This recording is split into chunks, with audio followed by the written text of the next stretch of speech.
How's everybody doing today? It is September 1st of 2020. We're really excited to show you guys the next pepper that we've been kind of waiting on and tried to grow our second year in a row. We've tried to grow this one. Out of all the unique crosses that showed up in our yard this year, only two of them that we had grown that we knew were crosses in advance, that we were trying to grow that specific type of crossed pepper. One of them was the Midwest cross, and it was a cross between an Oda and something else hot, and we weren't going to save seeds on that from this one. We have seeds from the last couple years, but we weren't going to save seeds on it this year. We were just going to see if we could get a unique pod from the first relay after the cross. Right when the peppers cross, the very first grouping of peppers that will come up from the next plants will be extremely diverse. So you want to look for those pods that are most unique, but this pod right here is just too nice looking not to save seeds. So we'll save some from this Midwest cross, but this isn't the pepper we wanted to show you. This is one of the unique crosses that we purposely grew, though. We knew it was a cross and we grew it because of that. And that one's the Midwest cross, a cross between an Oda and something hot. And the other one that we are going to show right now is one we call the Currie-X cross.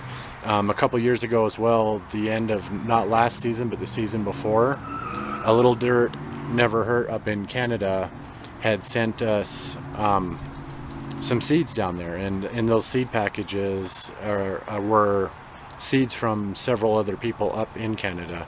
And one of those people is Mary Currie. She has her own channel, and I'll probably provide a link down in the description if I can remember. We're so busy, you guys. But look at this pepper right here. It's a cross between a pimento and a poblano, and we've been waiting for these to get ripe because the pods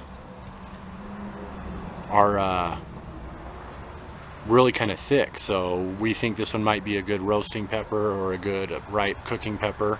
If this one works out, we'll be saving seeds from the better looking pods on this, but you can see how so much is diverse. I don't think this cross is very far out after the cross, but it's a cross of Mary Currie. We call it the Mary Currie cross. It's a cross between a poblano and a pimento. We're going to take these ripe ones off right here.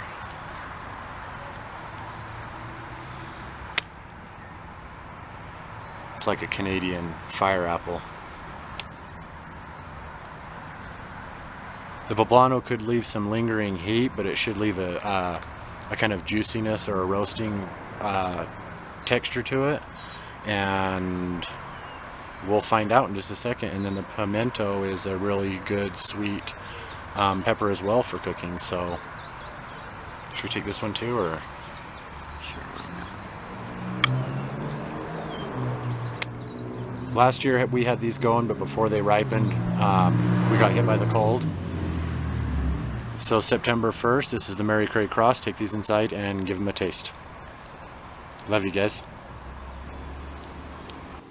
Alright, so this is the Mary Currie cross pepper, the poblano pimento cross. This one looks too much like the cherry bomb pepper, which we already grow. And this one's a little bit underdone still, so we won't be saving seeds from this one. But these two pods right here look like almost like mini bell peppers, but from what I'm guessing from the two peppers they're crossed with, there should be some heat on this. I do have orange juice ready. It shouldn't be too strong of a heat.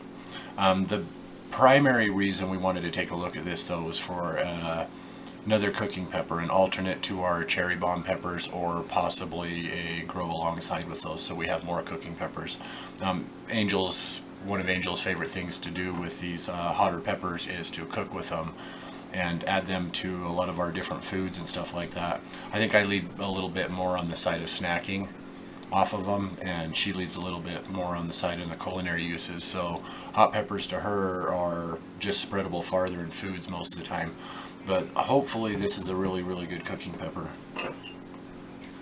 As a stuffer, a hot stuffer too, it already looks like it would be excellent. Yeah. We'll be saving seeds from these two larger pods. Oh wow, there's a lot of seeds in there too. Look at how juicy it is. It's dripping out. Nice. I can smell it from here too. It smells good. So the walls on these ones ain't as thick, but as you try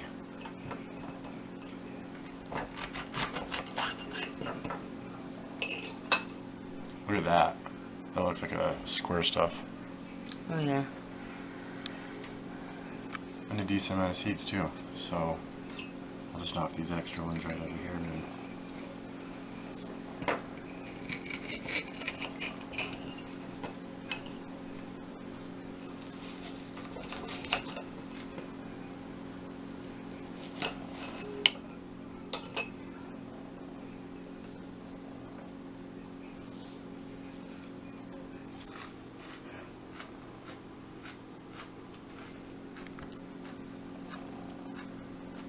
They look very yummy. It is very good. And I ain't getting any heat right now off of that one. Nice. Where's the other one? Right here. I ate a green one like a week or two ago. It was a little bit smaller and it was spicy, but I was able to eat the whole thing just sitting outside in the yard. And it just had a little bit of spice, but I liked it a lot. And it's less than the cherry bomb. You can taste where it's supposed to be though. So with it ripening, it's probably sweeter. Let me just try this piece we cut. And the red that showed up on the outside of this was really, it's like candy apple red and like almost like a darker blood red. That is very good. It actually is sweet. It reminds me of a sweet red bell pepper. The sweet part of it, and there's a little bit of spice to it. That's really good. I like that, and I think they would make excellent stuffing peppers. Yeah, the walls weren't as thick as I was thinking as far as like roasting or using the inner part of it for roasting and cooking like that. But as far as a stuffing pepper, they're really good. I'm getting a faint hint of heat, just so faint though. Yeah, and it's right at the tip of my tongue. They're really good though. I'm glad we were able to try these out. I would say this is like a sweet, spicy red bell pepper. Yeah. It's like you can taste like almost like the sweet. In the sweet, I can still taste it even though I just had some of it. Yeah. It's really good. I really like this, and I'm glad we were able to get it to grow to a point where we could actually try it. So yeah, I'm growing from these pods as well. So if this pepper has other peppers on the plant that are actually hot, the saving of the seeds of these ones right here doesn't guarantee, but it gives you a better chance of the next grow, the pods looking more like this, the plant growing the same as the plant that they came from. So you kind of follow the genealogy of the plant to get to what you like, and I really like these. I would definitely grow these again. Oh yes. But these ain't like ones that you'll find seeds for and stuff online. We grow to be unique, and we're not professionals in this. I know that we'll probably repeat that a lot in our videos, but we want everybody to know our plant, like that plant out there, it's producing really well, but it could really be a blockbuster plant if put under better conditions. We overcrowd, we grow out of containers.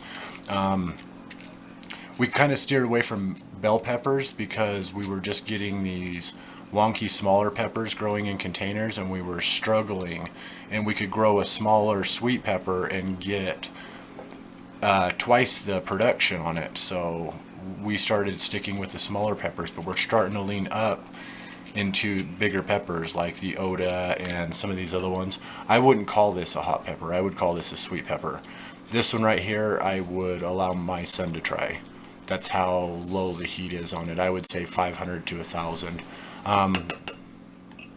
Even a little bit less than I would say the cherry bomb pepper. The cherry bomb pepper has very low heat on it, but it's more of a thunder heat. So the cherry bomb pepper has that lingering sweet flavor, where this one has more of just like a little tiny bite, and it really goes away. So it's crisp, it's a perfect stuffer. It's hollowed out pretty much for you, except for the seed pocket right there. Yeah. It was very good. I enjoyed it. Yeah, this will be one of the first lined up for our yard next year as well. So definitely good cooking pepper. I'll come back with you guys in just a second. So that was the Mary Currie cross pepper is what we call it. It's another cross that we grew in our yard this year. One of the two that we did on purpose. Look at 1, 2, 3, 4, 5, 6. So 6 more peppers on 2 plants right here.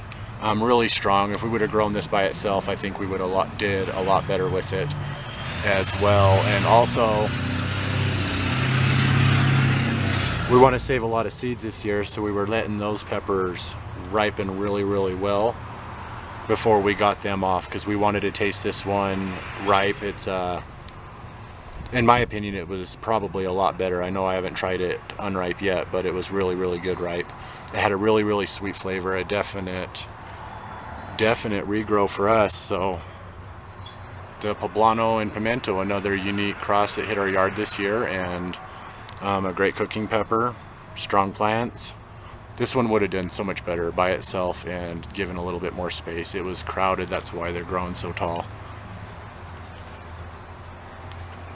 But UT and Angel, September 1st, 2020, busy. Love you guys, and catch you next time. Thanks for watching.